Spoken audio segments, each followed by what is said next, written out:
Bonjour Marlon. Waouh! Tu ne sais pas exactement comment c'est arrivé. Un instant, tu étais tranquillement en train de regarder le ciel. Tu écoutais paisiblement le chant des oiseaux. Tu as même aperçu un petit écureuil qui a fui gaiement en te voyant. L'instant d'après, sans savoir pourquoi ni comment, te voilà dans le ciel. Pas dans le ciel bleu, non, dans le ciel des dieux, le ciel mythologique. Sous tes pieds, des nuages bien rangés comme des coussins. Autour de toi, des colonnes immenses, blanches, des feuilles de vigne en guise de décoration. Et devant toi, une foule impressionnante. Des dieux, des déesses, des demi-dieux, des créatures mythologiques. Une voix tonitruante résonne. Silence! C'est Zeus. Il tient une pomme dorée dans la main. Aujourd'hui, nous allons enfin répondre à la question: qui est le plus beau? Les dieux applaudissent, très fort. Ils hurlent de joie, trépignent d'excitation. Puis, Zeus te regarde. Il lève doucement son bras, l'index tendu. Toi, l'enfant. Moi? Oui, toi. Plaît-il? Je crois que vous faites erreur. Mais c'est très gentil, hein? Je suis très honorée, mais bon... Demandez à un de vos amis, non?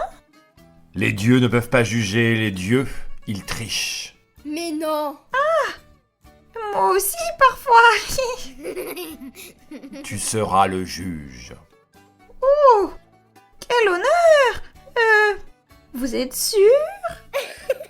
On te pousse doucement vers une estrade. Tes jambes tremblent. Ta respiration est saccadée. Juger de la beauté des dieux grecs! Élire le plus beau! Ouh là là là là là. Comment t'es-tu retrouvé dans pareille situation? Un panneau apparaît. Tu peux y lire. Concours de beauté divine. Juge humain. Tu avales ta salive. Je peux refuser? Trop tard. Répond une voix dans ton dos. Tu te retournes et te retrouves nez à nez avec... À toi de choisir. Méduse, la gorgone au regard pétrifiant et à la chevelure de serpent. Le Minotaure, un homme grand, musclé, avec une tête de taureau, au regard sombre et lointain. Une sirène d'Ulysse, mi-femme, mi-oiseau, à la voix aussi belle qu'envoûtante. Alors, qu'as-tu choisi? Es-tu nez à nez avec Méduse, le Minotaure ou la sirène? Tu prends place, t'assieds confortablement sur un trône fait de plumes multicolores. La première candidate arrive. Elle est éblouissante, littéralement. La lumière autour d'elle devient plus vive. Ses pas font naître des fleurs là où elle pose le pied. Même les nuages prennent une teinte colorée sur son passage. C'est Aphrodite. Ses yeux brillent comme la mer au soleil. Son sourire fait soupirer les dieux. Même Zeus toussate, un peu gêné de tant de beauté. Bonjour, cher enfant. Je suis née de l'écume, Dit-elle. La beauté est mon royaume. Elle te regarde et là, à toi de choisir. Tu te mets à bâiller. Oh! Tu t'endors. Tu fais un rototo. Alors, qu'as-tu choisi? Aphrodite t'a-t-elle fait bâiller? T'a-t-elle endormi? Ou elle t'a fait faire un rototo. Car quelque chose cloche. Aphrodite est parfaite. Trop parfaite à ton goût. Elle est belle, certes, mais tu ne sais pas pourquoi une vague de sommeil t'envahit. Quand elle repart, le silence est lourd. Personne n'ose applaudir trop fort. Le deuxième candidat surgit, au son des trompettes, dans un éclat de feu. C'est Apollon. Il tient une lyre d'or. Chaque note qu'il joue est juste. Chaque geste est mesuré. Me voilà, bel enfant. Je suis le plus beau. C'est bien certain. La beauté, c'est l'harmonie. Rien ne dépasse, rien ne manque. Je suis parfait. Regarde-moi ces biscottos. Touche, touche. Tu tends la main, un peu gêné.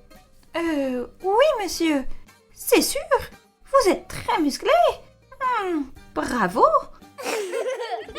Apollon s'avance, le torse bombé, le sourire éclatant. Bon, je ne voulais pas en parler, mais regarde-moi mes cheveux. Blond, oui. Naturellement parfait. Mon visage? Vous avez un visage, oui, oui. Symétrie divine, évidemment. Et ma démarche? Bravo, oui, vous savez marcher. Harmonie pure. Même quand je marche pour aller chercher un verre d'eau. Il passe la main dans ses cheveux dorés. Et ma musique. Ah, ma musique. Tellement juste que même les oiseaux reçoivent une leçon en m'écoutant. Franchement, être beau tout le temps, c'est épuisant. Il te regarde, fier comme un paon. Il se met alors à jouer de sa lyre d'or. C'est magnifique. Mais à toi de choisir. Tu as envie de lui dire « Chut, malotru !» Tu es débordé par une envie de prendre sa lyre et chanter.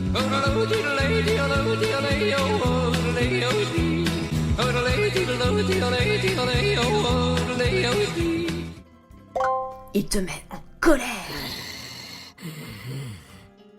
Alors, chute malotru?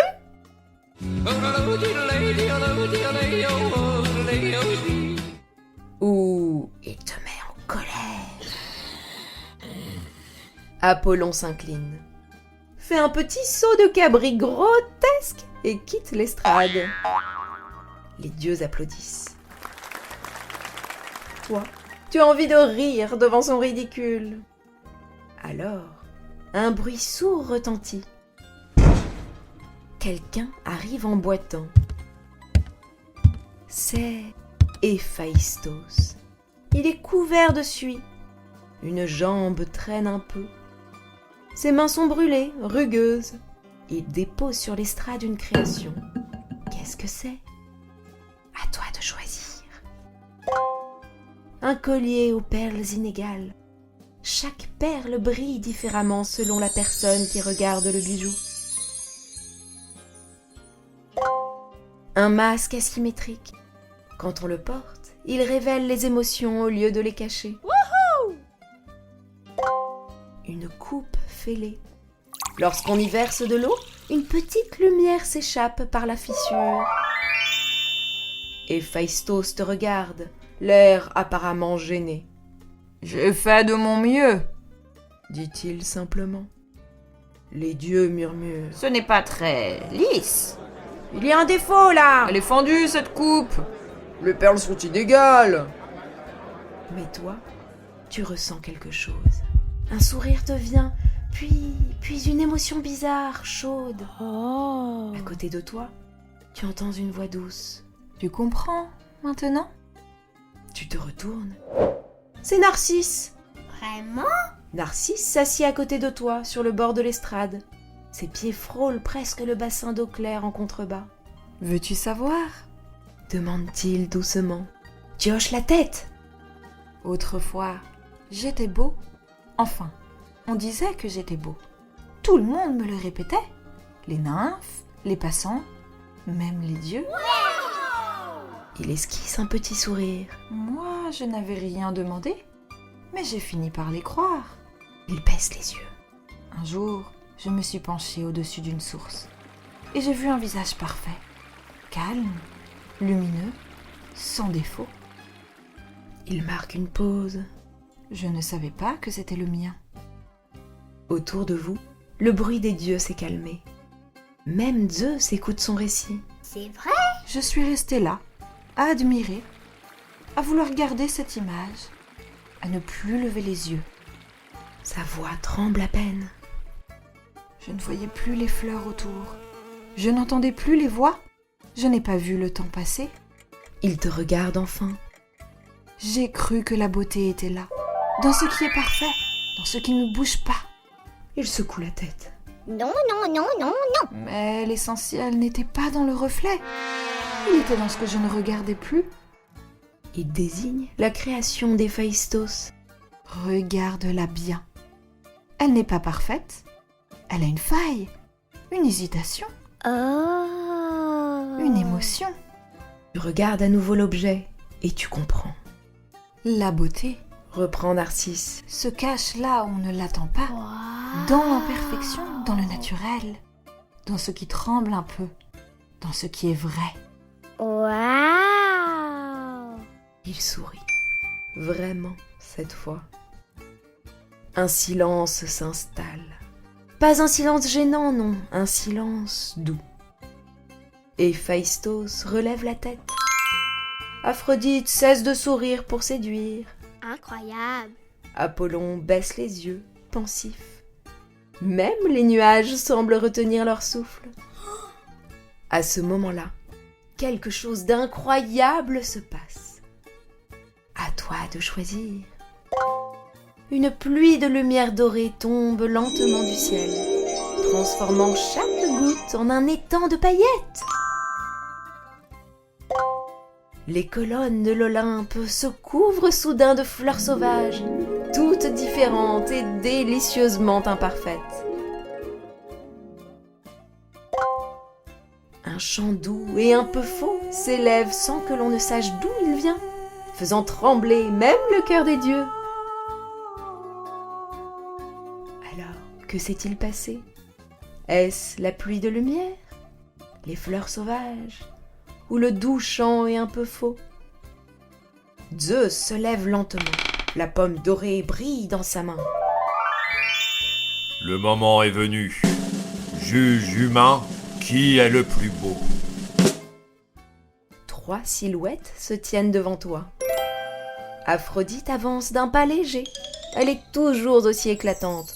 Sa beauté coule d'elle comme une évidence.